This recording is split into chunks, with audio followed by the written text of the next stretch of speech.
République démocratique du Congo. Les émissaires du gouvernement et les rebelles du F-23 se sont quittés à Kampala, en Ouganda, pour parler suspendus et surtout aucun point d'accord à l'horizon. Caroline Pelé.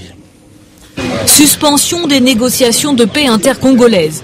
Engagées depuis une dizaine de jours seulement en Ouganda, elles ne reprendront que le 4 janvier. Motif officiel, la trêve des fêtes de fin d'année. Mais en réalité, les pourparlers piétinent entre le gouvernement congolais et la rébellion du M23.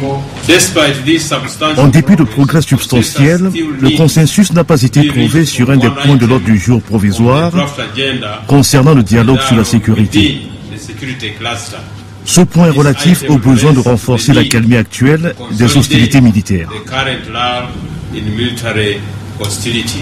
Traduction, impossible de se mettre d'accord sur un cessez-le-feu. Les rebelles du M23 en font un préalable, mais l'État congolais rejette toute idée de cessez-le-feu, craignant, je cite, une balkanisation du pays. Un dialogue compliqué, d'autant que certains opposants n'hésitent plus à soutenir ouvertement la rébellion. Si le M23 reprend les armes pour faire plier Kabila, pour qu'il accepte des négociations qui vont aboutir à son départ, je suis tout à fait d'accord et je vais applaudir. Reste à voir si les négociations reprendront bel et bien début janvier. En attendant, dans l'est du Congo, en l'absence d'un cessez-le-feu officiel, la situation reste très incertaine. Les rebelles avaient accepté de se retirer de Goma en échange de pourparlers.